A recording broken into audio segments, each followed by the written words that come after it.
نحمده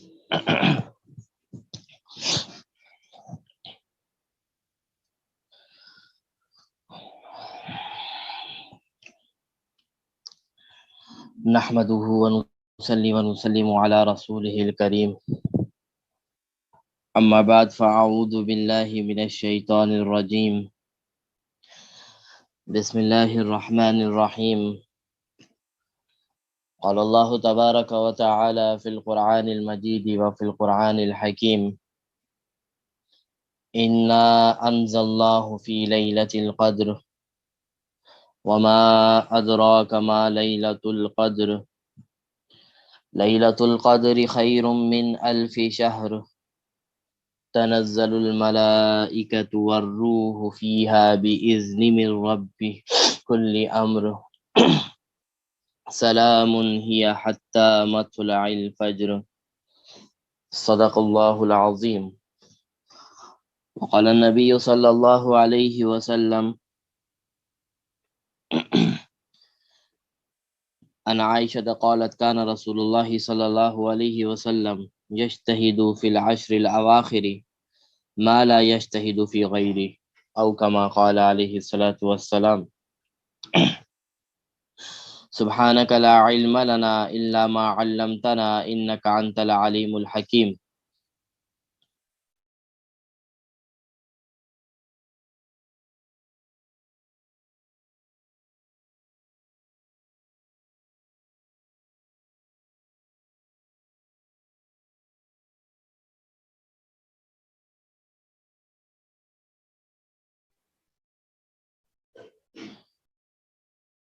اللہ تبارک و تعالی کا ہم پر انتہائی احسان ہے، کرم ہے کہ اللہ تبارک و تعالی نے ہمیں رمضان المبارک کا مہینہ نصیب فرمایا،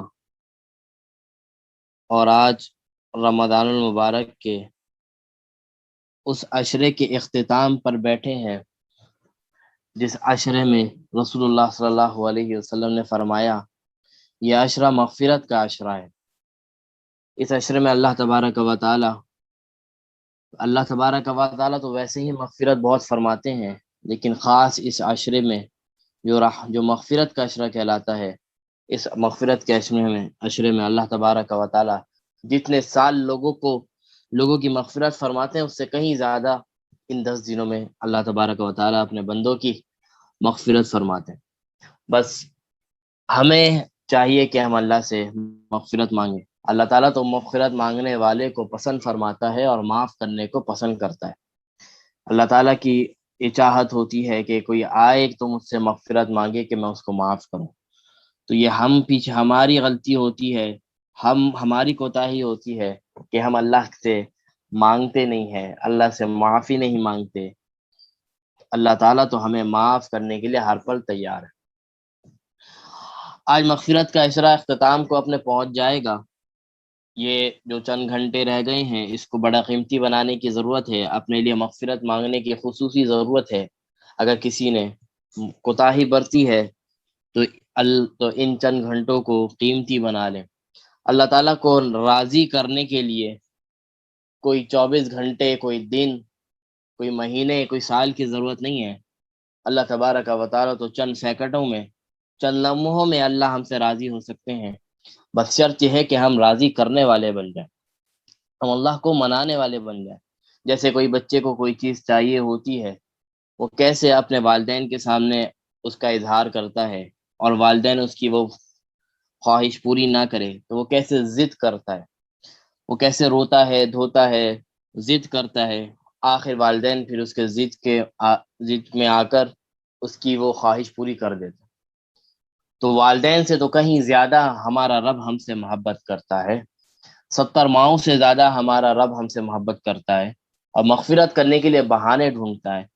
تو ہمیں بھی چاہیے کہ ہم جس طرح بچے اپنے والدین سے ضد کرتے ہیں اپنی بات منوانے کے لیے، ہمیں بھی چاہیے کہ ہم اپنے رب کے سامنے اسی بچے کی طرح ضد کریں، اسی بچے کی طرح تڑپیں، اسی بچے کی طرح روئیں، تاکہ ہمارا رب ہمیں مغفرت نصیب فرما دے، برکتیں نصیب فرما دے، ہماری جو جائز مرادیں ہیں، جو جائز خواہشات ہیں، وہ پوری فرما دے۔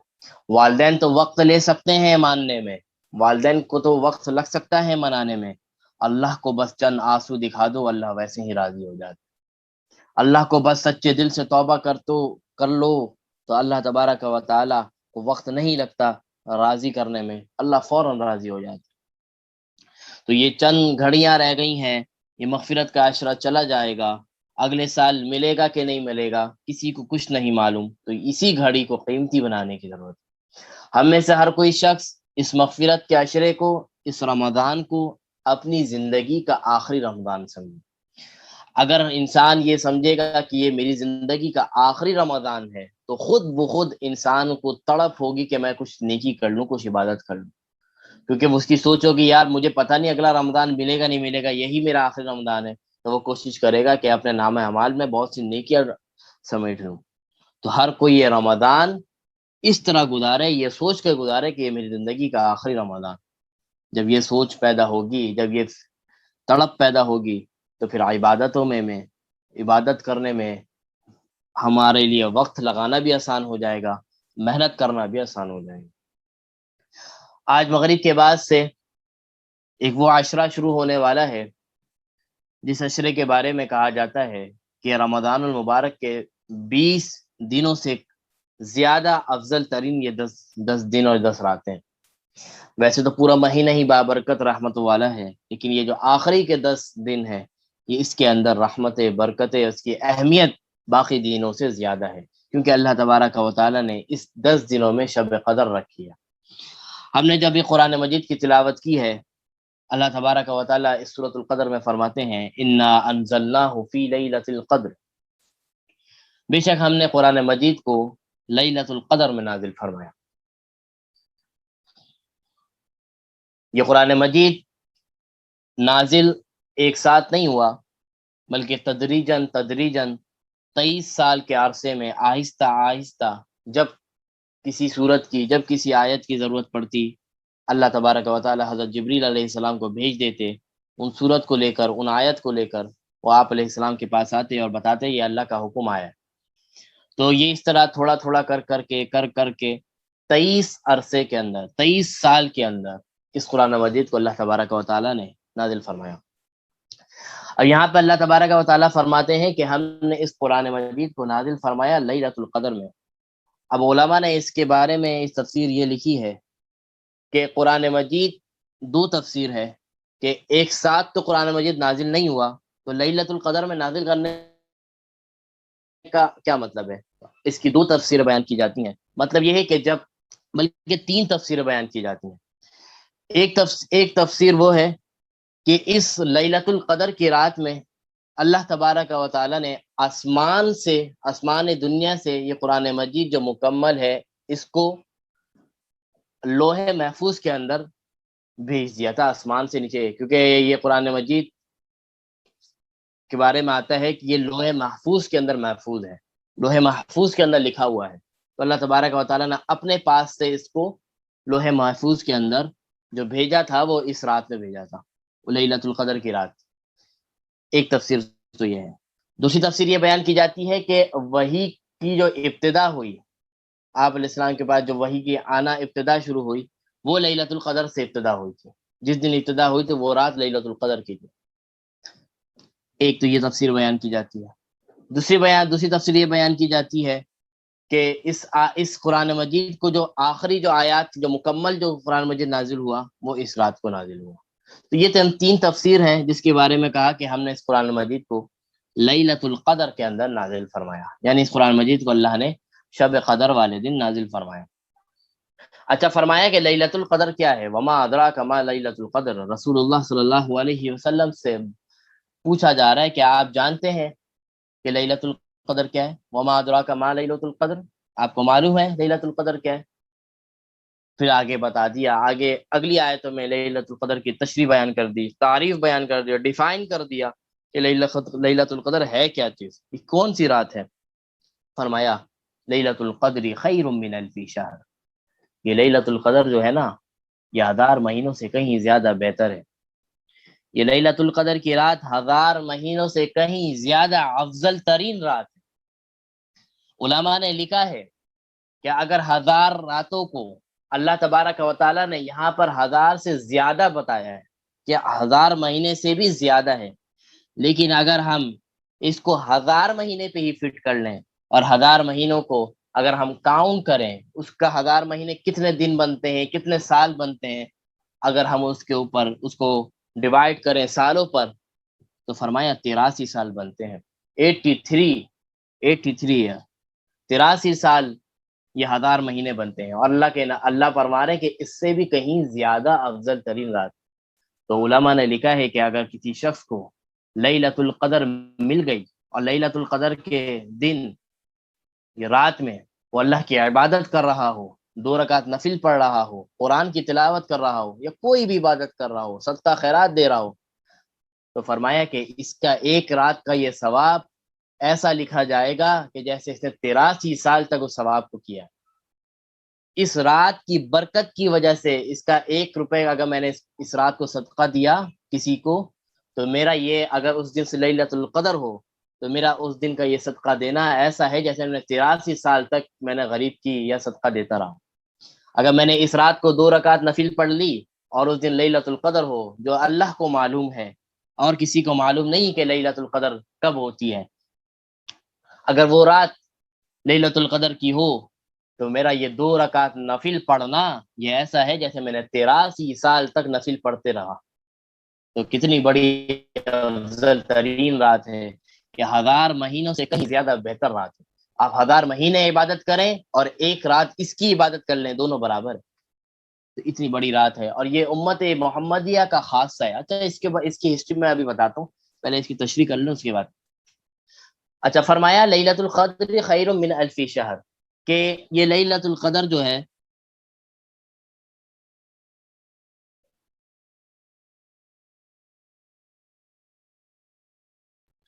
لیلۃ القدر خیر من الف شہر، یہ جو لیلۃ القدر کی رات ہے یہ 1000 مہینوں سے کہیں زیادہ بہتر رات ہے۔ اچھا آگے فرمایا، اچھا اس رات کو ہوتا کیا ہے؟ تنزل الملائکۃ من الروح، کہ اس رات میں اللہ تبارک و تعالیٰ کے حکم سے اس رات کے اندر فرشتے نازل ہوتے ہیں۔ اللہ کے ملائکہ فرشتے اس رات کے اندر نازل ہوتے ہیں۔ اچھا کیا کرتے ہیں؟ آ کے نازل ہو کر کیا کرتے ہیں؟ بِإِذْنِ رَبِّ مِنْ كُلِّ أَمْرٍ، ہر کاموں کی آ کر تدبیر کرتے ہیں، ہر کاموں آ کے بتلاتے ہیں کہ بھائی یہ عبادت کر رہا ہے، اس کے لیے یہ حصہ آ کے رزق کو، آ کے وہ ساری چیزوں کو، عبادتوں کو، انعامات کو آ کے لوگوں میں تقسیم کرتے ہیں اور لکھتے ہیں آ کے کہ کون شخص یہ آج کی رات عبادت کر رہا تھا، کون شخص کس کام میں مگن تھا، وہ فرشتے آ کے لکھ دیتے ہیں۔ کب تک لکھتے ہیں؟ فرمایا حتی لیلۃ القدر خیر من الف شہر تنزل الملائکۃ من والروح باذن من کل امر سلام ہی حتی مطلع الفجر، اور سلامتی بھیجتے رہتے ہیں کب تک؟ جب تک طلوع فجر نہ ہو جائے، یعنی فجر تک آتے ہیں، اس آسمان دنیا سے نیچے دنیا پہ اترتے ہیں اور تمام لوگوں پر سلامتی بھیجتے رہتے ہیں جو اللہ کی عبادت کے اندر مگن ہوتے ہیں۔ اور یہاں پہ ملائکہ کے ساتھ والروح کا ذکر فرمایا، تو والروح سے مراد یہاں پر حضرت جبریل علیہ السلام ہے، یعنی فرمایا کہ حضرت جبریل علیہ السلام خود نازل ہوتے ہیں اس رات میں اور آتے ہیں اور جائزہ لیتے ہیں کہ کون اس رات کو عبادت کر رہا ہے، کون کس کام میں مگن ہے، اور اس کو فرشتے لکھ لیتے ہیں، پھر اس کے مطابق اس کے سزا، اس کی جزا اللہ تبارک و تعالیٰ دیتے ہیں۔ تو یہ لیلۃ القدر کے بارے میں اللہ تبارک و تعالیٰ نے اس صورت کے اندر فرمایا کہ یہ لیلۃ القدر ایک ایسی رات ہے جس کے اندر ہم نے قرآن مجید کو نازل فرمایا، اور اس کی عبادت، اس کی فضیلت، اس کی اہمیت 1000 مہینوں سے کہیں زیادہ بہتر ہے، کہیں زیادہ ہے۔ اور فرمایا کہ اس رات میں فرشتوں کو اللہ تبارک و تعالیٰ نازل فرماتے ہیں، حضرت جبریل علیہ السلام بھی ساتھ میں آتے ہیں، ہر کاموں کی تدبیر کرتے ہیں۔ اور یہ حضرت جبریل علیہ السلام اور فرشتے اپنی مرضی سے نہیں آتے بلکہ اللہ کے حکم سے آتے ہیں، ہر کاموں کی تدبیر کرتے ہیں، ہر لوگ جو نماز پڑھ رہا ہے، جو عبادتوں میں لگا ہوا ہے، اس کا نام لکھتے ہیں کہ یہ عبادت میں لگا ہوا تھا، اور سلامتی بھیجتے رہتے ہیں کب تک؟ جب تک طلوع فجر نہ ہو جائے۔ لیلۃ القدر کے بارے میں اس کی ہسٹری کچھ اس طرح ہے کہ آپ علیہ السلام ایک دن صحابہ کرام کے ساتھ بیٹھے ہوئے تھے تو آپ علیہ السلام بتا رہے تھے کہ کچھ فضائل بیان کر رہے تھے. ایک شخص کے بارے میں بتا رہے تھے کہ وہ ایک شخص ہے کہ وہ اللہ کے راستے میں وہ شہید ہو گیا. اس کے بارے میں بتا رہے تھے کہ وہ راستے میں شہید ہو گیا تو اللہ تعالیٰ نے اس کے لیے اتنے ثواب لکھے ہیں, اتنے سالوں کے ثواب لکھے, اتنے سارے ان سب چیزوں کے ثواب لکھے ہیں اس نے. یا اس طرح یہ بتا رہے تھے کہ پچھلی امتوں کی عمریں بہت زیادہ ہوتی تھی. آپ علیہ السلام یہ بھی بتا رہے تھے کہ پھر ان کی 1000 سال 200 سال اتنی زیادہ پچھلی امتوں کے لوگوں کی عمر ہوتی تھی, اور وہ اس میں پھر عبادت کیا کرتے تھے 200 سال. انہوں نے 1000 سال اتنی عبادتیں کی. تو یہ واقعات کچھ صحابہ کرام کو آپ علیہ السلام اس طرح کی باتیں بتا رہے تھے.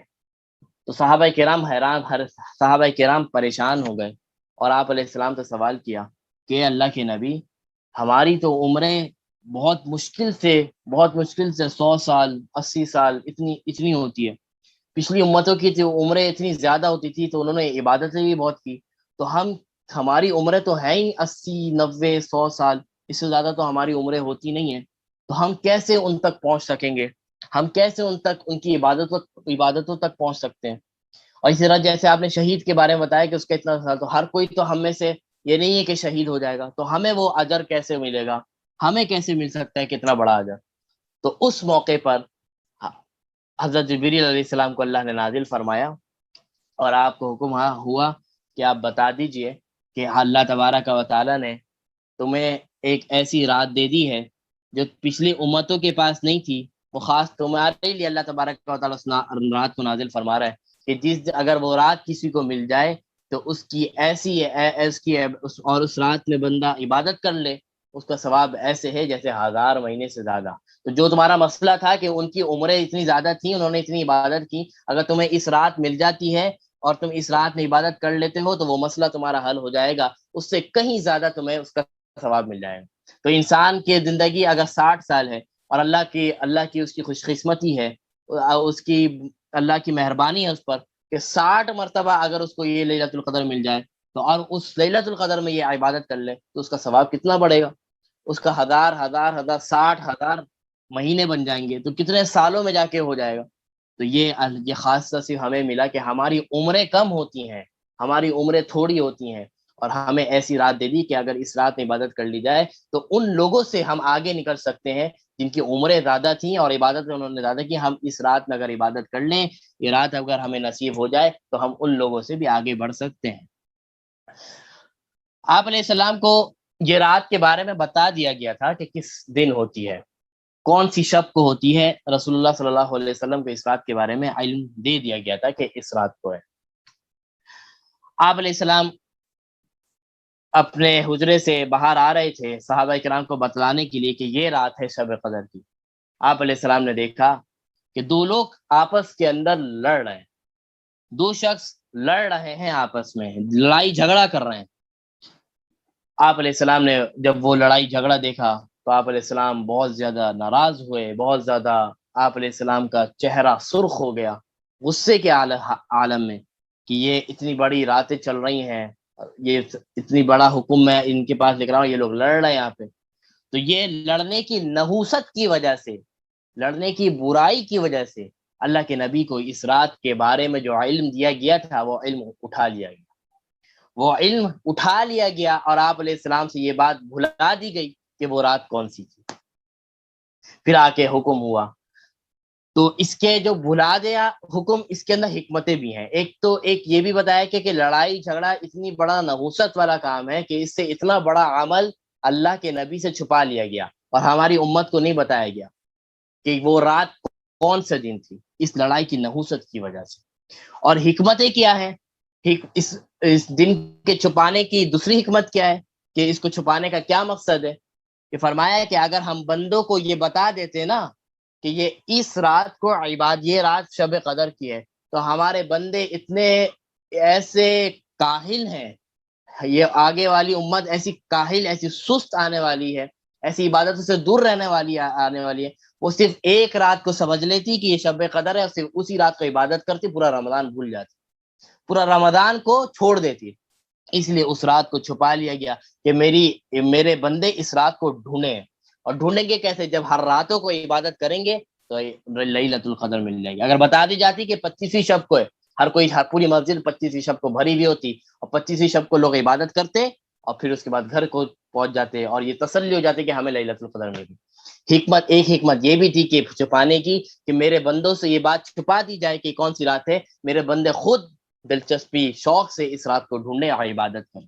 تو یہ ایک حکمت تھی اور ایک نحوست تھی جس کی وجہ سے اس رات کا علم آپ علیہ السلام سے اٹھا لیا گیا۔ تو یہ لیلۃ القدر بڑی زبردست راتیں ہیں، بڑی قیمتی راتیں ہیں۔ ابھی حدیث ہم پڑھیں گے، اس کے اندر اس کے بارے میں اور تشریح ہوگی اور بتا دیا جائے گا کہ کن راتوں میں اس لیلۃ القدر کو ہمیں ڈھونڈنا ہے، تلاش کرنا ہے۔ سب سے پہلی حدیث جو ہمارے پاس ہے کہ حضرت عائشہ رضی اللہ تعالی عنہ فرماتی ہیں، حضرت عائشہ رضی اللہ تعالی عنہ سے روایت ہے کہ رسول اللہ صلی اللہ علیہ وسلم کے بارے میں آپ اما عائشہ، آپ کی جو سب سے پیاری زوجہ جو ہے، جو سب سے زیادہ آپ کے ساتھ وقت گزارنے والی، وہ حضرت عائشہ رضی اللہ تعالی عنہ فرماتی ہیں رسول اللہ صلی اللہ علیہ وسلم کے بارے میں کہ پیغمبر علیہ السلام جتنی مشقت، جتنی محنت رمضان المبارک کے آخری عشرے میں کیا کرتے تھے، وہ اتنی محنت کسی دوسرے دنوں میں نہیں کرتے۔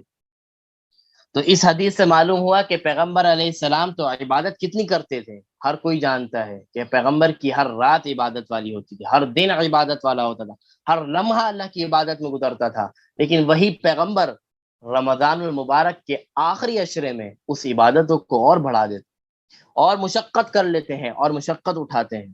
آخری اس کی دوسری حدیث میں اس سے اور زیادہ اس کے اندر فرم آ جائے گی کہ یہ بھی حضرت عائشہ حضرت رسول اللہ صلی اللہ علیہ وسلم کے بارے میں فرماتی ہیں، انا عائشہ قالت كان رسول اللہ صلی اللہ علیہ وسلم اذا دخل العشر شد میزره واحیا لیلہ وایقظ اہلہ، رواہ البخاری و مسلم۔ حضرت عائشہ رضی اللہ تعالی عنہ سے روایت ہے کہ رسول اللہ صلی اللہ علیہ وسلم کے بارے میں فرما رہی ہیں کہ جب آخری عشرہ آتا، جب رمضان المبارک کا آخری عشرہ آتا تو پیغمبر علیہ السلام اپنی کمر کو کس لیتے، مطلب یہ ہے کہ عبادتوں کے لیے اپنے آپ کو فل تیار کر لیتے اور ساری ضروریات کو پیچھے کر دیتے، عبادتوں کے لیے اپنے آپ کو بالکل تیار کر لیتے اور راتوں کی شب بیداری کرتے، ان آخری راتوں میں اور زیادہ جاگا کرتے، اور خود نہیں جاگتے، فرمایا کہ اپنے گھر والوں کو بھی جگاتے، مجھے بھی جگاتے۔ حضرت عائشہ فرماتی ہیں کہ رسول اللہ مجھے بھی جگاتے اور کہتے کہ یہ بڑی قیمتی راتیں چل رہی ہیں، اس میں عبادتیں کر لو، اللہ کو راضی کر لو۔ تو اس حدیث سے معلوم ہوا کہ صرف اپنی فکر نہیں کرنی، یہ نہیں ہے کہ میں صرف اٹھ جاؤں عبادتیں کر لوں اور میرے گھر والے غافل ہوں، نہیں، اگر آپ کو اللہ نے توفیق دی ہے تو اپنے گھر والوں کو بھی اس کی ترغیب دیں کہ بڑی عبادتوں کی رات ہے، بڑی قیمتی رات ہے، 1000 مہینوں سے افضل ترین رات ہے، کہ آپ لوگ بھی عبادتیں کریں۔ اور جب ایک شخص کے ساتھ 10 لوگ اور اس کے ساتھ عبادتوں میں مشغول ہوں گے گھر والے، تو وہ برکتیں اور وہ رحمتیں کہیں زیادہ اس سے زیادہ ہم پر پڑے گی۔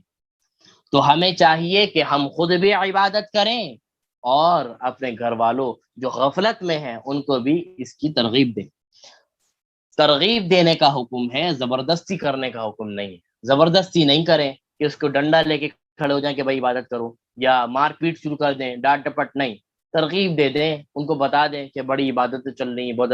اگر آپ کے چھوٹے بچے ہیں، اگر آپ والدین کی حیثیت سے اور بچے آپ کے، تو والدین کی حیثیت سے تھوڑی سختی بھی کر سکتے ہیں اپنے بچوں پر۔ اگر بچوں کو دیکھ رہے ہیں اتنی قیمتی راتیں چل رہی ہیں، بہت گیمز میں، بیکار کاموں میں، دوسرے کاموں میں لگا ہوا ہے، تو والدین بچوں پر سختی بھی کر سکتے ہیں کہ اتنی قیمتی رات تم ضائع کر رہے ہو، تو بچوں والدین سختی بھی کر سکتے ہیں۔ اور جو اس طرح کے جتنی پاور اگر اس کو کیوں نہیں ہے تو وہ بس ترغیب دے دیں کہ ہاں بھائی، آپ دوستوں میں، احباب میں، بھائی اتنی قیمتی رات ہے، اس کو ضائع نہ کرو، اللہ کی عبادتوں میں لگا دو، کم سے کم اگر عبادت نہیں بھی کر سکتے تو کم از کم گناہوں سے تو بچو ان راتوں میں، یہ بڑی عبادت کی رات ہے۔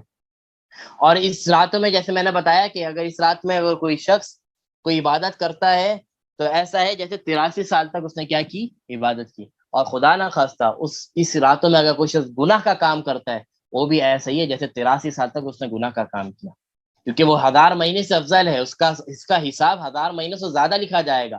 جب گناہ کرے گا تو اس کا گناہ بھی 1000 مہینے سے زیادہ لکھا جائے گا. تو دونوں طرف دیکھنا ہے. عبادت کریں گے تو اتنے ہمیں اعمال، گناہ کریں گے تو اس کا وبال بھی ویسے ہی ہوگا. تو جتنا انسان جس چیز کی ویلیو جتنی زیادہ بڑھ جاتی ہے، اگر اس کو جو نقصان پہنچایا جائے تو وہ اتنے ہی اس کے اوپر وبال آتا ہے. تو جب یہ رات فضیلت والی ہے تو اس فضیلت والی رات میں اگر گناہ کے کام کریں گے تو اس کا وبال بھی اسی کے مطابق ہوگا جیسے رات کو فضیلت والی بتائیں. دوسری ابھی جو ہم جو حدیث پڑھیں گے اس کے اندر آپ علیہ السلام فرمائیں گے کہ کن راتوں میں ہمیں لیلۃ القدر کو تلاش کرنا ہے. یہ بھی حضرت عامہ عائشہ سے روایت ہے کہ ان عائشہ قالت قال رسول اللہ صلی اللہ علیہ وسلم تحروا لیلۃ القدر فی الوتر من العشر الاواخر من رمضان.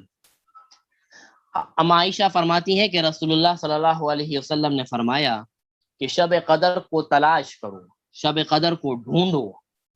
کب ڈھونڈنا ہے بھائی؟ رمضان کی آخری 10 راتوں کی طاق راتوں میں، رمضان کی آخری عشرے کی طاق راتوں میں اس رمضان المبارک کی سب سے قیمتی رات کو کیا کرو؟ تلاش کرو. اور وہ طاق راتیں کون سی ہیں؟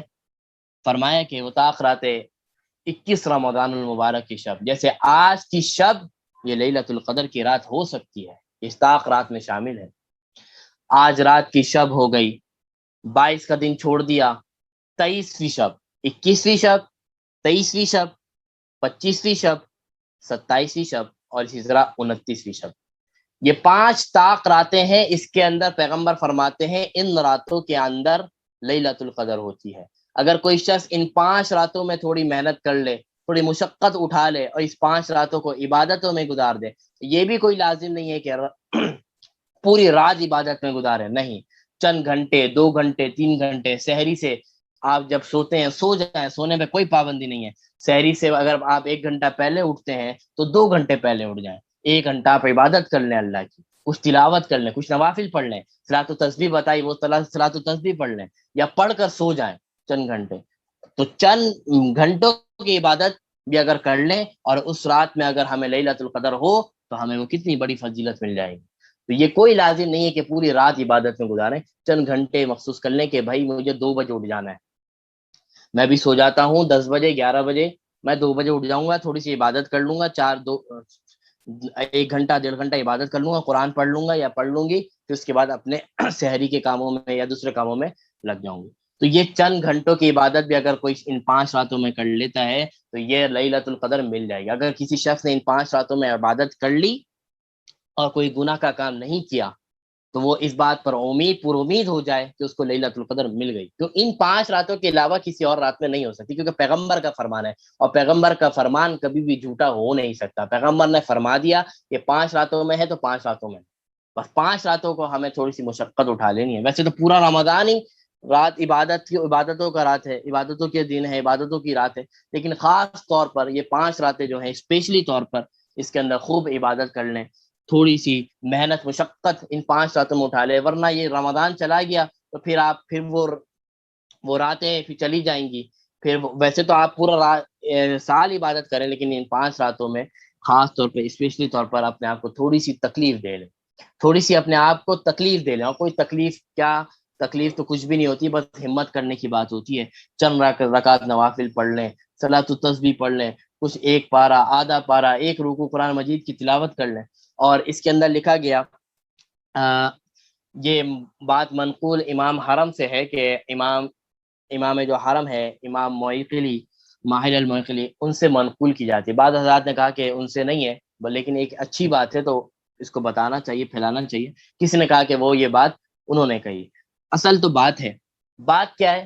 فرمایا کہ وہ فرماتے ہیں کہ یہ ان 5 راتوں میں انسان 3 کام لازمی کر لے. دوسرے کام اگر کرے تو کرے وہ اچھی بات ہے، لیکن یہ 3 کام لازمی کر لے.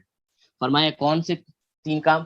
فرمایا ان رات میں نا، یہ جو 5 راتیں 21ویں، 23ویں، 25ویں، 27ویں اور 29ویں، ان 5 راتوں میں کم از کم 2 رکعت صلاۃ التوبہ اور 2 رکعت صلاۃ التوبہ کی نیت سے اور 2 رکعت تہجد کی نیت سے، کم از کم بتا رہا ہوں، آپ اس سے زیادہ تو آپ بہت زیادہ بھی پڑھ سکتے ہیں، تو کم از کم 2 رکعت صلاۃ التوبہ اور 2 رکعت صلاۃ تہجد کی نیت سے یہ 4 رکعت پڑھ لیں، ایک کام یہ کر لیں ہر شخص ان راتوں میں۔ دوسرا کام کیا کر لیں، ان راتوں میں خصوصاً سورۃ الاخلاص کی کثرت سے تلاوت کریں۔ فری بیٹھے ہوئے ہیں، سورۃ الاخلاص، اس کے لیے وضو کی بھی ضرورت نہیں ہے، سورۃ الاخلاص کی تلاوت کرتے رہیں، قل هو اللہ احد اللہ الصمد لم یلد، اسی کا، کیونکہ حدیث میں آتا ہے کہ 3 مرتبہ اگر کسی شخص نے سورۃ الاخلاص کو پڑھا تو اس نے ایسا ہے جیسے اس نے پورا قرآن مجید کو پڑھ لیا۔ تو اس رات میں سورۃ الاخلاص کی کثرت سے تلاوت کریں، ایک 2 رکعت کی نیت سے صلاۃ التوبہ اور 2 رکعت صلاۃ تہجد۔ اسی کے علاوہ اس کے بعد دوسرے نمبر پر فرمایا کہ سورۃ الاخلاص کی تلاوت، اور تیسرے نمبر پر فرمایا کہ ان 5 راتوں میں 1 روپے 2 روپے جتنی آپ کی استطاعت ہے کسی غریب کو ان راتوں میں لازمی دے دیں۔ کوئی غریب نہیں آتا، بچے کے ہاتھ سے بھجوا دیں، مسجد میں ڈال دو یا کسی ایسی جگہ پہ ڈال دو جہاں پہ اس طرح کے باکس وغیرہ لگے ہوتے ہیں پیسے، تو کوئی ضروری نہیں ہے 100,000، اگر آپ کو 10 روپے بھی اس رات میں اگر ڈال دیتے ہیں، یہ 3 کام فرمائے، یہ 3 کام ہر کوئی شخص اس رات میں کر لے۔ ایک تو سورۃ الاخلاص کی تلاوت، 2 رکعت صلاۃ التوبہ کی نیت سے، 2 رکعت صلاۃ تہجد، اور ان 5 راتوں میں کچھ نہ کچھ اپنی طرف سے صدقہ دے دے، 1 روپے 2 روپے 10 روپے جتنی آپ کی حیثیت ہے۔ تو فرمایا اگر کوئی شخص یہ 3 کام کرے گا نا تو 83 سے ایسا ہے کہ اس نے یہ تینوں کام 83 سال تک کیے، ایسا ہے کہ اس نے یہ سورۃ الاخلاص پڑھا، ایسا ہے کہ جیسے اس نے 83 سال تک سورۃ الاخلاص کی تلاوت کی ہے، اور یہ 4 رکعت اگر پڑھ لے تو ایسا ہے کہ اس نے 4 رکعت 83 سال تک پڑھتے رہا ہے۔ اور تیسرے نمبر پہ فرمایا کہ یہ صدقہ 1 روپے 2 روپے اگر کسی کو دے دیا جائے تو یہ ایسا ہے جیسے اس نے 83 سال تک صدقہ کرتا رہا۔ تو یہ 3 کام ہر کوئی اس میں کر لے۔ اچھا، اس کے اندر بہت ساری خواتین سوال پوچھتی ہیں، پریشان ہوتی ہیں کہ اللہ کا حکم ہے، اس کو تو کوئی ٹال نہیں سکتا۔ بعض اوقات خواتین کے جو ایام کے دن ہوتے ہیں وہ یہی دن آ جاتے ہیں کہ وہ عبادتوں کے راتیں چل رہی ہوتی ہیں، طاق راتیں چل رہی ہوتی ہیں، اور ان کے ساتھ یہ مسئلہ ہو جاتا ہے۔ یہ اللہ کی طرف سے ہے، اس کے اندر کوئی پریشان ہونے کی ضرورت نہیں ہے۔ اللہ تبارک و تعالیٰ نے یہ چیز عورتوں کے ساتھ لگائی ہے، تو اس پہ نہ کوئی پریشانی کی ضرورت ہے، نہ اس کے اوپر کوئی فکر کرنے کی ضرورت ہے۔ تو ان جو خواتین اس کے اندر ہوں، ان راتوں کے اندر، یہ اگر ان کے ایام کے دن چل رہے ہوں تو وہ صدقہ تو کر ہی سکتی ہیں، صدقے کے اندر تو کوئی پابندی نہیں ہے، اس کا ثواب تو ان کو مل جائے، یہ کر لیں۔ اور اس کے علاوہ وہ ان راتوں میں نماز تو نہیں پڑھ سکتی یا تلاوت قرآن مجید بھی نہیں کر سکتی ان حالت میں، تو یہ جو ذکر اذکار ہے نا، یہ سبحان اللہ، الحمدللہ، استغفر اللہ، یہ سارے جو ذکر ہیں، یا درود شریف بھی ہو گیا، تو اس کی کثرت رکھیں، وہ اس کو پڑھتے رہیں، اور اگر یہ پڑھتے رہیں گے تو اللہ تعالیٰ کا، آپ کی چاہت تھی کہ آپ نوافل پڑھتے، سب پڑھتے ہیں، اللہ تو دیکھ رہا، اللہ تعالیٰ نوافل سے بڑھ کر آپ کو اجر دیں گے، کہ آپ کی چاہت ہے لیکن آپ کے ساتھ ایک مجبوری لگی ہوئی ہے جس کی وجہ سے آپ یہ کام نہیں کر سکتی، تو کم از کم آپ یہ ذکر و اذکار میں اپنے آپ میں مگن رکھیں، اپنے آپ کو لگا کے رکھیں، اللہ ذکر میں، سبحان اللہ، الحمدللہ، تسبیح اٹھا لیں، یہ سب پڑھنے کی تو ان ایام میں اجازت ہوتی ہے۔ اس طرح درود شریف بھی پڑھ سکتی ہیں، اور اسی طرح صدقہ خیرات تو آپ کر سکتے ہیں، ہر رات میں 10 روپے 5 روپے، وہ خواتین جو اس میں ہیں، ویسے سبھی کو کرنا ہے لیکن خاص طور پہ یہ خواتین وہ ان میں دے دیں، تو یہ چیزیں جو وہ خواتین اس دنوں میں اس کے مسائل میں ہیں، تو یہ صاحب یہ کام کر سکتی ہیں، تو یہ کام وہ لازمی کر لیں۔ اور جو خواتین آزاد ہیں اس سے، مرد حضرات جو بھی ہیں، وہ خوب عبادت کریں، اور کم از کم یہ 3 کام تو لازمی کر لیجیے۔ تو یہ لیلۃ القدر کی بڑی قیمتی رات آج سے شروع ہو جائے گی، کیا معلوم آج ہی کی رات وہ لیلۃ القدر ہو، اور آج 21ویں شب ہے۔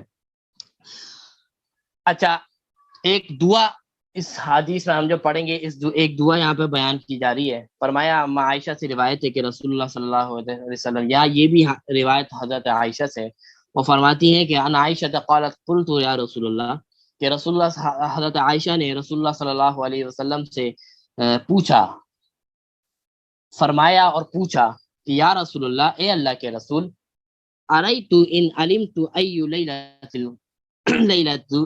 لیلۃ القدر ما اقول فیہا۔ حضرت عائشہ رسول اللہ صلی اللہ علیہ وسلم سے پوچھتی ہیں کہ اگر مجھے پتہ چل جائے کہ آج کے دن لیلۃ القدر ہے، یا لیلۃ القدر والے دن، یا ان 5 راتوں کے اندر میں اللہ سے کیا مانگوں، میں اللہ سے کیا دعا مانگوں، کوئی ایک اسپیشل دعا بتاتے جو میں ان دنوں میں مانگوں۔ فرمایا قال قولی، فرمایا اے عائشہ تم کہا کرو اللہم انک عفو کریم تحب العفو فاعف عنی، کہ اے اللہ انک عفو، بے شک آپ کیا کرتے ہیں، معاف کرنے والے، اے میرے اللہ آپ معاف کرنے والا ہے اور بڑا کریم ہے، اور بڑا کریم ہے، اور فرمایا تحب العفو فاعف عنی، اور معاف کرنے والے کو آپ، معاف کرنے کو آپ پسند فرماتے ہیں، محبت کرتے ہیں اس سے جو معاف کرتا ہے، اور آپ خود معاف کرنے کو پسند کرتے ہیں، تو فرمایا میری مغفرت فرما دے، کیا کر دیں، فاعف عنی، مجھے معاف فرما۔ تو یہ آپ علیہ السلام نے یہ دعا بتا دی کہ ان لیلۃ القدر کی راتوں میں اس دعا کو مانگا کرو۔ یہ عافیت اتنا جامع لفظ ہے، اس کے اندر ہر چیز آ جاتا ہے، اس کے اندر صحت کی عافیت، رزق کی عافیت، اچھے اعمال کی عافیت، حادثات سے بچنے کی عافیت، ساری چیزیں اس عافیت کے اندر آ جاتی ہیں کہ انسان اگر یہ عافیت کی دعا مانگ لے تو سب کچھ، اس کا مطلب اس کو سب کچھ مل گیا۔ تو اللہ کے نبی نے فرمایا کہ ان راتوں میں اس دعا کی کثرت کی جائے۔ تو یہ دعا آپ نے سن لی، اللہم انک عفو کریم تحب العفو فاعف عنی، اس دعا کی بھی کثرت رکھیں ان راتوں میں، تو اللہ تبارک و تعالیٰ اس رات کی برکتیں نازل فرمائے گا۔ اور جو شخص گناہوں سے بچتے ہوئے ان راتوں میں، ان 5 راتوں میں اللہ کی عبادت کرتا ہے یا کرتی ہے، تو وہ اس بات کی امید کر لے کہ اس کو لیلۃ القدر مل گئی۔ تو یہ کچھ احادیث لیلۃ القدر سے متعلق اور کچھ لیلۃ القدر کے بارے میں باتیں تھی جو آپ کے سامنے پیش کی ہیں۔ اب ہمارے پاس وہ بات ہے، وہ لوگ ہیں جو وہ بدبخت، وہ بدنصیب لوگ ہیں جو اس مہینے میں بھی، اس راتوں میں بھی بخشے نہیں جاتے اللہ کے نزدیک، اور اتنے نافرمان لوگ ہیں، اتنے ایسے لوگ ہیں کہ اللہ ان راتوں میں بھی ایسے لوگوں کو مغفرت نہیں فرماتا۔ اس رات میں اللہ تعالیٰ ہر کسی کی مغفرت کر دیتا ہے، جو بھی اللہ سے مانگے ہر کسی کی مغفرت ہو جاتی ہے، لیکن 4 لوگوں کو پتا ہے کہ یہ 4 لوگ ایسے ہیں جو اس رات میں بھی بخشے نہیں جاتے، بھلے وہ ساری رات نوافل پڑھتے رہے، بھلے وہ اللہ کا ذکر کرتے رہے، بھلے سورۃ الاخلاص، صدقہ خیرات، نوافل پڑھتے رہے، صلاۃ التسبیح، سب کچھ کرتے رہے، اللہ پھر بھی ایسے 4 لوگوں کو معاف نہیں کرے گا۔ فرمایا وہ 4 لوگ کون ہیں، بتایا پہلے نمبر میں، فرمایا وہ شخص جو شراب خور ہے، یعنی جو شراب کی کثرت کرتا ہے، شراب کو پیتا ہے، شراب کی کثرت کرتا ہے، وہ شخص اس رات کو نہیں بخشا جائے گا، بھلے جتنی ہی عبادت کر لے۔ ہاں اگر وہ اس شراب سے توبہ استغفار کر لے اور یہ نیت کر لے کہ آئندہ میں نہیں پیوں گا، اس کو ہاتھ نہیں لگاؤں گا، تو پھر اللہ تبارک و تعالیٰ اس کو معاف کریں گے، اور وہ اگر عبادت کر رہا ہے تو اس کی برکات اس کو ملے گی۔ تو فرمایا کہ وہ شخص جو شراب خور ہے، شراب کا عادی ہے، فرمایا وہ لوگ جو اپنے ماں باپ کے نافرمان ہیں۔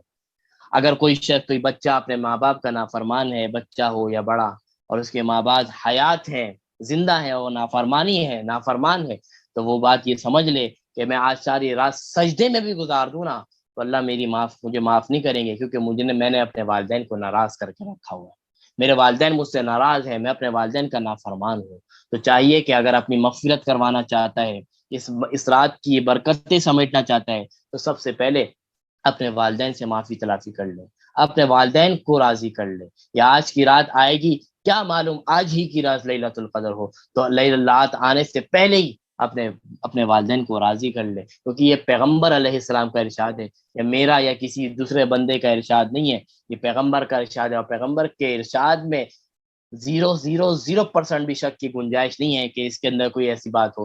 پیغمبر کی ہر بات حق، سچ اور اللہ کی بات ہے۔ فرمایا کہ شراب خور کا عادی، شراب خور اور والدین کا نافرمان، یہ 2 شخص اس رات میں نہیں بخشے جاتے، بھلے ساری رات سجدوں میں گزار لیں۔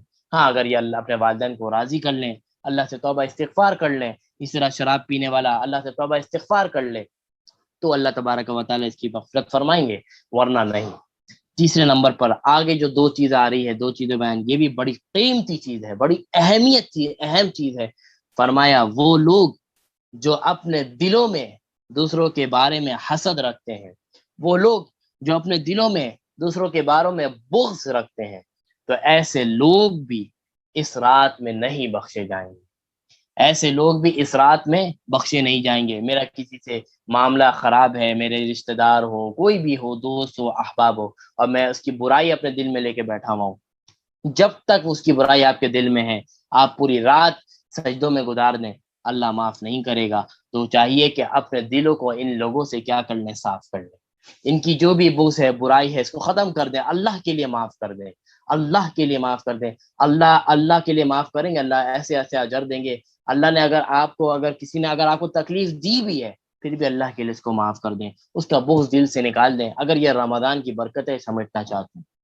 تو ہر کوئی شخص اپنے دلوں سے دوسروں کے بارے میں بغض اگر نکال دے گا، یہ سوچتے ہوئے کہ میری مغفرت ہوگی ہی نہیں ہوگی، اگر کوئی شخص نکال دیتا ہے تو سب کے دلوں میں ایک دوسرے کا بغض نکل جائے گا، اور محبتیں شروع ہو جائیں گی۔ یہ اتنی بڑی ایک گر کی چیز ہے کہ ہر کوئی شخص اس پر محنت کر لے تو کسی میں نفرت ہی باقی نہیں رہے گی، ہر کوئی ایک دوسرے سے محبت کرے گا۔ تو فرمایا کہ جس کے دل میں کسی کے بارے میں بغض ہے، عداوت ہے، کینہ ہے، حسد ہے، تو اس کو اپنے دل سے نکال لے، اگر ان رات میں اپنے لیے مغفرت کروانا چاہتا ہے۔ ورنہ اگر بغض کے ساتھ وہ سجدے میں ساری رات پڑا ہوا ہے ان راتوں میں، اللہ نہیں کرے گا معاف۔ اور چوتھے نمبر میں فرمایا وہ لوگ جو رشتہ داریوں کو توڑتے ہیں، قطع تعلق ہی کرتے ہیں، کسی بھی وجہ سے غلطی ہو یا نہ ہو، اور وہ رشتہ داریوں کو اگر توڑتے ہیں، رشتہ داریوں سے بائیکاٹ کرتے ہیں اور رشتہ داریوں کو ختم کر دیتے ہیں، قطع تعلق کرتے ہیں، فرمایا ایسے لوگ بھی اس رات میں نہیں بخشے جاتے۔ یہ وہ رات ہے جس میں ہر کوئی اللہ تک سے اگر معافی مانگے ہر کوئی بخش دیا جاتا ہے، لیکن یہ چار لوگ جس میں سے چوتھے نمبر میں فرمایا جو رشتہ داری کو توڑنے والے لوگ ہیں نا، یہ لوگ نہیں بخشے جاتے۔ تو اگر کسی کے ساتھ ایسا معاملہ ہے، کوئی ناراضگی ہے رشتہ داریوں میں، کوئی رکاوٹیں ہیں، کوئی معاملات ہیں جس سے رشتہ داری ختم ہے، تو ہمیں چاہیے کہ ہم اپنا ایک اسٹیپ آگے بڑھائیں اور ایک دوسرے سے معافی تلافی کر لیں، بھلے آپ کی غلطی ہو یا نہ ہو، آپ ایک قدم آگے بڑھا لیں۔ آپ نے ایک قدم بڑھایا اور رشتہ داری کو جوڑنے کی کوشش کی، لیکن سامنے والا وہ اپنی غلطی پر اڑا ہوا ہے، ہٹ درمی میں ہے، وہ آپ کو معاف نہیں کر رہا، یہ رشتہ داری نہیں جوڑ رہا، تو آپ اس زمرے سے نکل جائیں گے، کیونکہ آپ نے کوشش کر لی جوڑنے کی، پھر بھی اگر سامنے والا نہیں مان رہا تو آپ بری ذمہ ہو گئے، اب آپ کے اوپر کوئی حجت نہیں ہے، آپ کے اوپر کوئی گناہ نہیں، کیونکہ آپ نے کوشش کی ہے، اور آپ نے اس رات سے پہلے کوشش کر لی رشتہ داری کو بحال کرنے کے لیے۔ ابھی فون ملا لیں، جس سے کہ کوئی ناراضگی ہے ابھی اس کے گھر چلے جائیں، فون ملا لیں، معافی تلافی کر لیں، حدیث سنا دے کہ یہ حدیث ہے بھائی، اگر آپ نے مجھے معاف نہیں کیا یا میں نے آپ کو معاف نہیں کیا تو آج ہماری بخشش نہیں ہوگی۔ تو اس طرح کر لیں، ایک تو محبتیں بڑھیں گی، اس سے رشتہ داریاں بحال ہو جائیں گی، اور جب رشتہ داری بحال ہوگی اللہ خوش ہوں گے، اللہ خوش ہوں گے، تو یہ رحمتوں کے راتوں میں اللہ تبارک و تعالیٰ جو اجر ہمیں دے گا اس کا کوئی تصور نہیں کر سکتا۔ تو یہ چار وہ لوگ ہیں جو ان راتوں میں بھی نہیں بخشے جاتے۔ اگر خدا نہ خواستہ کسی کے اندر یہ برائی موجود ہے تو اس برائی کو ختم کر لے آج کی رات آنے سے پہلے ہی پہلے، آج کی رات ہو اور ایسا ہو کہ آج ہی کی رات میں اگر شب قدر ہو اور ہمارے اندر ان میں سے کوئی ایک برائی بھی اگر شامل ہے تو ہماری عبادتیں قبول نہیں ہوں گی، ہمیں اللہ معاف نہیں کرے گا۔ اپنے آپ کو اگر اللہ سے معاف کروانا چاہتے ہیں، اللہ کو راضی کرنا چاہتے ہیں، یہ چار بیڈ کوالٹیز اپنے اندر سے نکالنی پڑے گی۔ آپ ایک قدم آگے بڑھیں، معافی تلافی کریں اور اس رشتہ داری کو بحال کرنے کی کوشش کریں۔ آپ نے کوشش کی، سامنے والا نہیں مان رہا تو آپ اس ذمہ داری سے نکل گئے، اب آپ کی مغفرت بھی ہوگی، سب کچھ ہوگی، کیونکہ آپ نے کوشش کی ہے۔ لیکن ہم کیا کہتے ہیں، ہم بیٹھے رہتے ہیں، ہم اس بات کی امید رکھتے ہیں کہ سامنے والا ہے، سامنے والا آ کے میری غلطی تو نہیں تھی، سامنے والی غلطی وہ آ کے معافی مانگے، تو یہ اسی سے یہ معاملہ پھر پڑا رہتا ہے، پینڈنگ میں پڑا رہتا ہے، نہ وہ آتا ہے نہ آپ جاتے ہیں، رشتہ داری ختم پہ ختم ہے۔ آپ وہ سامنے والا اگر نہیں آ رہا تو آپ ایک قدم آگے بڑھا لیں، اللہ آپ کو اور اجر دے گا، آپ ایک قدم بڑھ جائیں۔ کس کے لیے؟ میرے لیے تھوڑی، یا کسی اور شخص کے لیے تھوڑی بڑھ، اللہ کے لیے۔ آپ یہ تو سوچے میں اللہ کے لیے بڑھ رہا ہوں، آگے اللہ کے لیے رشتہ داری بحال کر رہا ہوں، کسی عام شخص کے لیے نہیں، اللہ کے لیے، رب العالمین کے لیے۔ جب اس کے لیے کام کریں گے تو پھر اللہ تعالیٰ مدد بھی کرے گا، آپ ایک قدم بڑھائیں گے تو سامنے والے کے دل میں اثر بھی ہوگا اور پھر رشتہ داری بحال ہو جائیں گے۔ بہت دفعہ ایسا دیکھا گیا ہے کہ دو خاندانوں میں لڑائیاں ہوتی ہیں، سامنے والا یہ سوچ رہا ہوتا ہے، ایک طرف والا یہ سوچ رہا ہوتا ہے سامنے والا آ کے معافی مانگے، اور یہ والا سمجھ رہا ہوتا ہے کہ یا معافی مانگے، دونوں کے دل میں یہ ہوتا ہے کہ اگر کوئی شخص میرے پاس آئے گا تو میں اس کو معاف کر دوں گا، لیکن وہ اس لیے نہیں آگے بڑھتا کہ غلطی اس کی ہے، یا یہ اس کی غلطی سمجھ رہا ہوتا ہے یا اس کی غلطی ہے، تو معاملہ وہی ہوتا ہے۔ معاف کر دینا سب دونوں کے دل میں ہوتا ہے کہ میں اگر آتا ہے تو میں اس کو معاف کر دوں، رشتہ داری بحال کر دوں، لیکن وہ اسی وجہ سے رکے ہوئے ہوتے ہیں کہ سامنے والا ہے۔ تو اس لیے ہمیں پھر جب آپس میں ملتے ہیں پھر بعد میں بات کرتے ہیں، یار میں تو یہ چاہ رہا تھا کہ آپ میرے پاس ہیں، پھر یہ کہتا ہے کہ میں چاہ رہا تھا آپ کے پاس، ہم نے ناراضگی تو ہم نے پہلے ختم کر دی تھی لیکن ہچکچاہٹ تھی، اس طرح کی چیزیں تھی، میں آگے بڑھنے میں شرم آ رہی تھی، میں چاہ رہا تھا آپ آئے، تو اس طرح کی چیزیں بہت دیکھنے کو ملتی ہیں۔ تو ہم خود آگے بڑھ جائیں اور اس رشتہ داریوں کو بحال کرنے والے بن جائیں، اور یہ جو معاملات ہیں کوئی بھی ہے اس کو دل میں بوجھ ہے، عداوت ہے، اس کو نکالیں۔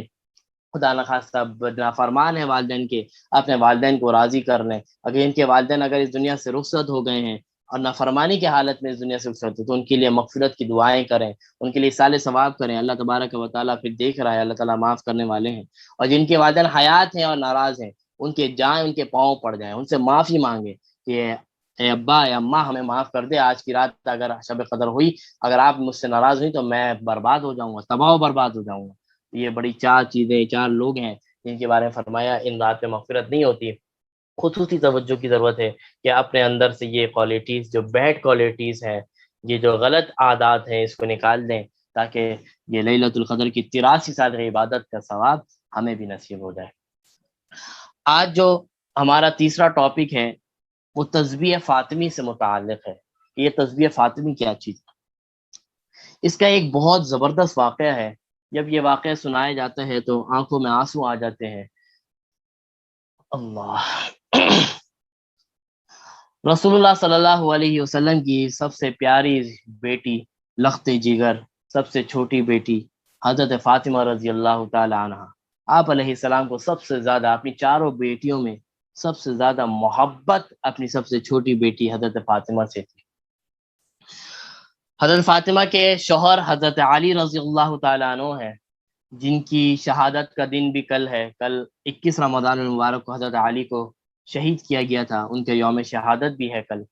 تو یہ حضرت علی رضی اللہ تعالیٰ عنہ کی زوجہ ہیں حضرت فاطمہ رضی اللہ تعالیٰ عنہ، یعنی حضرت علی آپ علیہ السلام کے داماد ہیں اور حضرت فاطمہ آپ علیہ السلام کی صاحبزادی اور سب سے پیاری صاحبزادی۔ اللہ حضرت فاطمہ رضی اللہ تعالیٰ عنہ گھر کے کام کاج کیا کرتی تھیں، گھر کے کاموں میں مگن رہتی تھیں، تو اتنے کام کرتی تھیں۔ آج کے دور میں تو مشینری ہے، ساری چیزیں ہیں، آرام سے آٹے بھی گن جاتے ہیں، سب کچھ ہو جاتا ہے۔ اس دور میں گندم کو خود پیسنا ہوتا تھا، خود آٹا بنانا ہوتا تھا، خود ساری چیزیں کرنی ہوتی تھی، اس طرح کی مشینریوں کا سسٹم نہیں تھا۔ تو حضرت فاطمہ رضی اللہ تعالی عنہ گندم پیسا کرتی تھی چکی میں، اور روٹیاں بنایا کرتی تھیں، گھر کے کام کاج کیا کرتی تھیں، تو بہت زیادہ تھک جاتی تھیں اور آپ کے ہاتھوں میں چھالے پڑ جاتے تھے۔ آج کی بیٹی تصور کرے، آج کی ہماری مائیں بہنیں تصور کریں کہ یہ کون ہے، حضرت فاطمہ اللہ کے امام الانبیاء کی صاحبزادی ہیں۔ اور اس بارے میں اور حضرت فاطمہ کے بارے میں کہا جاتا، حدیث میں آتا ہے کہ یہ جنتوں میں عورتوں کی سردار ہوں گی، عورتوں کی سردار ہوں گی جنت کے اندر۔ وہ فاطمہ، وہ کام کر کے اس کے ہاتھ میں چھالے پڑے ہوئے ہیں، کام کاج کر کے اس کے پاؤں میں چھالے پڑ گئے ہیں، وہ چکی پیستے ہوئے۔ اور آج کی ہماری مائیں بیٹیاں، جو وہ بیٹیاں جو چند کام اگر ان کو بولا جائے تو اس طرح کرتی ہیں کہ گھر کے کام کیسے کریں گے وہ۔ میں سب کی بات نہیں کر رہا، میں یہ اگر اس طرح کی کوئی خواتین کی بات کرتا ہوں تو کوئی اس کے اوپر اپنے آپ پر نہ لے کہ میں ایسے نہیں، میں ایک وہ بات کرتا ہوں کہ یہ چیزیں بھی آج کی ہماری خواتین میں ہیں، سب کے بارے میں نہیں کہہ رہا، چند مخصوص ان لوگوں کے بارے میں کہہ رہا ہوں جو چیزیں یہ ہیں۔ تو آج کی خواتین اپنی حضرت فاطمہ سے دیکھیں کہ وہ پیغمبر کی بیٹی ہیں، امام الانبیاء کی بیٹی ہیں، وہ اتنا کام کر رہی ہے کہ اس کے ہاتھوں میں چھالے پڑے ہیں، ان کے پاؤں میں سوجے ہوئے ہیں، ان کو تھک جاتی ہیں۔ حضرت علی حضرت فاطمہ کو دیکھتے ہیں کہ آپ اتنا زیادہ کام کاج میں تھک جاتی ہیں، آپ کے ہاتھوں میں چھالے پڑ چکے ہیں چکی پیستے ہوئے۔ حضرت علی نے حضرت فاطمہ سے کہا کہ اے میری بیوی، تم جاؤ نا اپنے بابا کے پاس، تم جاؤ نا رسول اللہ صلی اللہ علیہ وسلم کے پاس، ان کے دربار میں ان کے دربار میں لونڈیاں وغیرہ آئی ہوئی ہیں، کچھ نوکر وغیرہ آئے ہوئے ہیں، وہ تقسیم کر رہے ہیں لوگوں میں کہ جس کو لونڈیوں کو نوکر کی ضرورت ہے وہ تقسیم کر رہے ہیں کہ وہ لے جاؤ، اس تمہارے کام آئے گی، تمہاری مدد کرے گی۔ تو حضرت علی نے حضرت فاطمہ سے کہا جاؤ تم بھی کسی ایک نوکرانی کو لے کر آ جاؤ، کوئی کام کرنے والی کو لے کر آ جاؤ، کچھ تھوڑی اجرت پہ اس کو رکھ لیں گے، جیسے آج کے دور میں ماسی کو رکھ لیں گے، اس دور میں لونڈیا اس طرح کا سسٹم تھا۔ حضرت فاطمہ سے حضرت علی نے کہا کہ تم اتنا تھک جاتی ہو، تمہارے ہاتھ میں چھالے پڑ چکے ہیں کام کر کے، جاؤ اپنے بابا کے پاس جاؤ، ان سے بولو کہ کوئی ایک کام کرنے والی مجھے بھی دے دیں تاکہ میری جو مشکلات ہیں تھوڑی کم ہو جائیں۔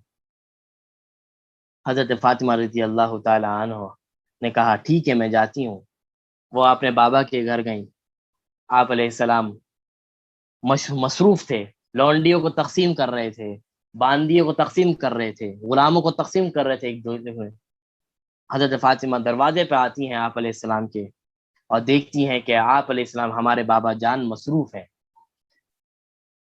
اور آج جب مصروف ہے تو حضرت فاطمہ کی ہمت نہیں ہوئی کہ میں اس وقت جاؤں اور اپنے بابا سے کچھ کہوں. ایسا نہ ہو کہ وہ اس مصروفیت کے بعد وہ میرے کام میں لگ جائیں، کیونکہ آپ علیہ السلام کی ایک عادت تھی جب بھی حضرت فاطمہ آتی، حضرت رسول اللہ صلی اللہ علیہ وسلم حضرت فاطمہ کو دیکھتے، آپ علیہ السلام اپنی جگہ سے اٹھ جاتے اور آگے بڑھتے، حضرت فاطمہ کا ہاتھ اپنے ہاتھ میں لیتے، ان کے ہاتھ کو بوسہ دیتے، چومتے اور اپنی جگہ پہ لا کے بٹھاتے اور اپنی چادر اڑاتے. یہ ہے بیٹی کا احترام جو میرے نبی اپنے بیٹیوں کو دعا دیا کرتے تھے. آج کون سا باپ ہے جو اپنی بیٹی کو اس طرح استقبال کرتا ہے؟ آج کون سا باپ ہے جو اپنی بیٹی کو اس طرح ویلکم کرتا ہے؟ وہ اس کی بیٹی مئی کے سسرال سے اگر میرے گھر آتی ہے تو کون سا باپ اس کو یہ ریسپیکٹ دیتا ہے؟ آج قصور بچوں کا، میں شروع دن سے کہہ رہا ہوں، اگر بچے اگر نافرمانی کرتے ہیں یا غلط راستے پہ جاتے ہیں تو اس میں بچوں کا بھی قصور ہے اور والدین کا بھی قصور ہے. پیغمبر کی سیرت تو یہ ہے کہ بچوں کا احترام کرتے ہیں، بچوں کو اکرام دیتے ہیں، بچوں کو عزت دیتے ہیں. وہ آتے ہیں تو خود اپنی جگہ سے اٹھ جاتے ہیں، ان کا ہاتھ چومتے ہیں، ان کا ہاتھ اپنے ہاتھ میں لیتے ہیں، ان کا ہاتھ چومتے ہیں، اپنی جگہ پہ بیٹھاتے ہیں، اپنی چادر اڑاتے ہیں. یہ ہے پیغمبر کی سیرت کہ اپنے بچوں کے اوپر اکرام کرنا. آج ہمارے کون سے والدین اپنے بچوں کے اس طرح عزت احترام کرتے ہیں؟ سوچنا چاہیے اگر ہمارے بچے اگر نافرمانی کرتے ہیں، باغی ہیں، تو کہیں نہ کہیں قصور والدین کا بھی ہے. خیر، تو حضرت فاطمہ رضی اللہ تعالیٰ نے سوچا کہ اگر میں آگے بڑھوں گی، ابھی آؤں گی، تو رسول اللہ سارے کام کو چھوڑ کر میرے کام میں لگ جائیں گے، میرے استقبال میں لگ جائیں گے. تو حضرت فاطمہ نے دیکھا کہ آپ علیہ السلام مصروف ہیں تو وہ وہاں سے دیکھ کے چلی گئیں، دوبارہ اپنے گھر آ گئیں. لیکن پیغمبر علیہ السلام نے حضرت فاطمہ کو دیکھ لیا تھا کہ میری بیٹی آئی ہے. خیر، وہ آپ چھوڑ کے دوبارہ گھر آ گئی. خالی آتے ہی حضرت علی نے کہا کہ بھائی آپ تو خالی آتا ہی، آپ کو تو کسی کام سے بھیجا تھا. تو انہوں نے کہا کہ ہمارے بابا جان بہت زیادہ مصروف تھے تو میں نے مناسب نہیں سمجھا کہ یہ سب میں ان کو ڈسٹرب کروں، تنگ کروں، پریشان کروں، اس لیے میں واپسی آ گئی. آپ علیہ السلام نے حضرت اپنی بیٹی کو دیکھ لیا تھا کہ میری بیٹی آئی تھی، دروازے پہ آئی تھی اور چلی گئی تھی. رسول اللہ صلی اللہ علیہ وسلم دوسرے دن اپنی بیٹی کے گھر پہ تشریف لاتے ہیں. دیکھیں، اپنی بیٹی کو دیکھا تو پیغمبر دوسرے دن اپنی بیٹی پہ گھر کے تشریف لا رہے ہیں کہ کیا ہوا کہ تم آئی تھی لیکن تم نے کچھ کہا نہیں اور چلی گئی. پیغمبر علیہ السلام اپنی بیٹی کے پاس آ گئے پوچھنے کے لیے کہ میری بیٹی کیا ہوا، تم آئی تھی، میں نے تمہیں دیکھا تھا کہ تم آئی تھی اور تم واپسی چلی گئی تھی، کیا مسئلہ ہے، کیا پرابلم ہے، بتاؤ مجھے. حضرت فاطمہ شرمانے لگی، نہیں بتا رہے کہ میں اپنے بابا سے کیسے کہوں. دیکھیں، یہ فاطمہ حضرت فاطمہ ہے، وہ اپنی چیزوں کے بارے میں اپنے والد کو نہیں بتا رہی کہ میں اس وجہ سے آئی، وہ شرما رہی ہیں، خاموش ہیں. حضرت علی نے دیکھا کہ میری بیوی تو کچھ بولے گی نہیں. حضرت علی نے خود کہا کہ اے اللہ کے نبی، میں نے خود ان کو بھیجا تھا کہ ان کے ہاتھ دیکھیں، کام کر کر کے ان کے ہاتھ پہ چھالے پڑ گئے ہیں، کام کرتی رہتی ہیں، چٹی پیستی رہتی ہیں. میں نے ان کو بھیجا تھا کہ آپ کے پاس کوئی لونڈی یا کوئی باندیا آئی ہوئی ہے تو کہ آپ کے پاس سے کوئی وہ لے کر آ جائے، کوئی باندیا آپ ان کو دے دیں عنایت کر، تاکہ ان کے کام کے اندر تھوڑی آسانی پیدا ہو جائے. یہ مشقت ہے، یہ تھوڑی مشقت کم ہو جائے. رسول ایک باپ یہ بات سوچ سکتا ہے جب اس کے سامنے اس کی بیٹی کا یہ حال دیکھے. اپنے ہر ایک باپ اگر باپ کی حیثیت سے دیکھے اپنی بیٹی کے ہاتھ اس کے اوپر چھالے پڑے ہوں تو اس باپ کی کیا کیفیات ہوں گی کہ میری بیٹی اتنا کام کرتی ہے، میری بیٹی کے ہاتھ میں چھالے پڑے ہوئے ہیں. ہر باپ چاہے گا کہ میں ایک نہیں 4 نوکر اس کو دے دوں کہ یار میری بیٹی کی مدد کرے، اور جو نوکر میرے پاس موجود بھی ہو، میرے پاس سہولت بھی ہو، وہ میں 4 بیٹیاں اس کو 4 نوکرانی دے دوں گا. ہر باپ کی یہ خواہش ہوگی کہ اس کی یہ پریشانی ختم ہو جائے. پیغمبر علیہ السلام کے پاس لونڈیاں موجود ہیں، نوکرانی موجود ہیں. پیغمبر علیہ السلام فرماتے ہیں اے میری بیٹی، اے فاطمہ، میں تمہیں اس سے اچھی چیز نہ بتاؤں؟ میں تمہیں یہ جو تم نوکرانی کی بات کرنے آئی ہو، نوکرانی، اس سے اور اچھی چیز نہیں بتاؤں؟ اس سے تمہارے اور آسانی ہو جائے گی. حضرت فاطمہ فرماتی ہیں جی بابا بتائیں. فرمایا یہ 3 تسبیح تمہیں دے رہا ہوں، اس کو پڑھ لیا کر.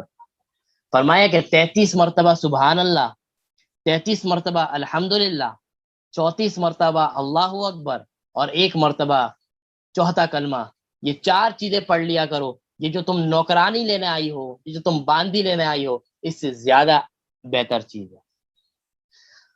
تو ان تسبیح کی حیثیت تھی، تبھی تو رسول اللہ صلی اللہ علیہ وسلم نے اس موقع پر یہ فرمایا کہ یہ تسبیح لے لو، نوکرانی سے کہیں زیادہ بہتر ہے.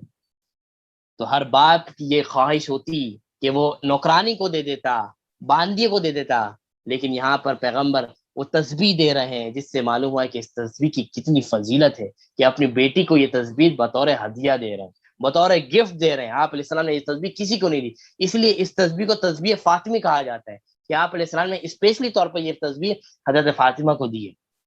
33 مرتبہ سبحان اللہ، 33 مرتبہ الحمدللہ، اینڈ 34 مرتبہ اللہ اکبر، اور 1 دفعہ چوتھا کلمہ.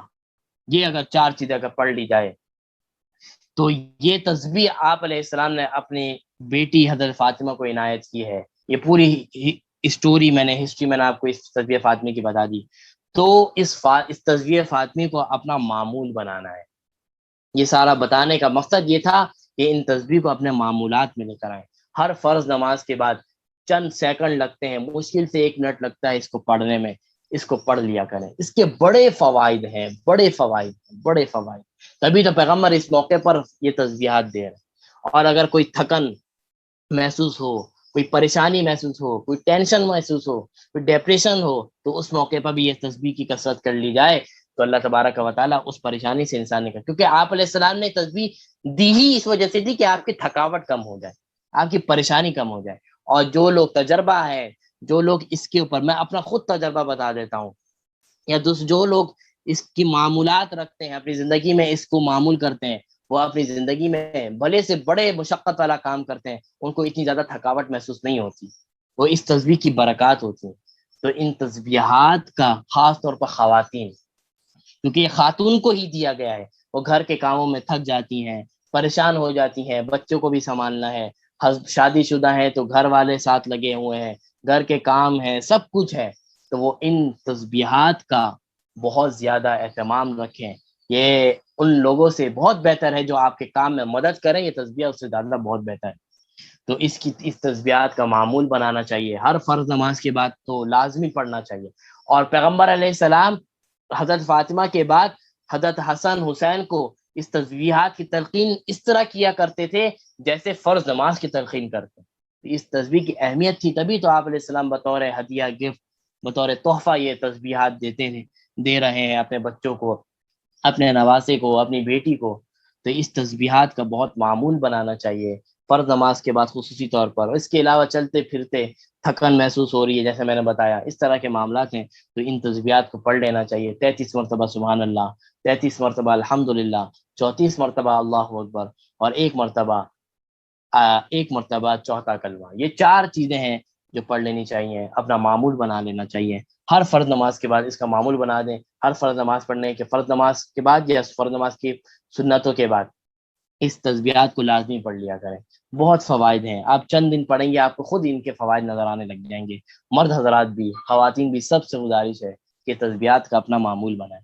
تو آج ہم نے کچھ احادیث، کچھ باتیں لیلۃ القدر کے بارے میں کی ہیں.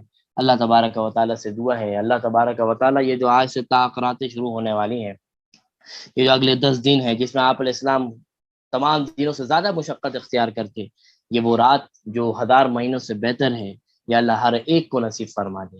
یہاں تمام خواتین کو، تمام مرد حضرات کو جو اس کے بعد ریکارڈنگ سنتے ہیں، ان سب کو اس لیلۃ القدر کی برکات یہ رات ہم سب کو نصیب فرما دے. ہر شخص کو اتنی توفیق مل جائے، اللہ ہمیں اتنی توفیق دے دے کہ ان 5 راتوں میں ہم کچھ نہ کچھ عبادت کر لیں، گناہوں سے بچتے ہوئے کچھ نہ کچھ عبادت کر لیں، اور یہ رات جو اتنی قیمتی رات ہے وہ ہمیں نصیب ہو جائے. اللہ تبارک و تعالیٰ سے دعا ہے جو سنا ہے، جو پڑھا ہے، اللہ تبارک و تعالیٰ عمل کرنے والا بنا دے، رمضان کی برکتیں نصیب فرما دے. خصوصاً یہ جو عشرہ شروع ہو رہا ہے، جہنم سے خلاصی کا عشرہ، یا اللہ ہمیں جہنم سے ہم سب کو بچا لے. وآخر دعوانا ان الحمد للہ رب العالمین. السلام علیکم ورحمۃ اللہ تعالی وبرکاتہ.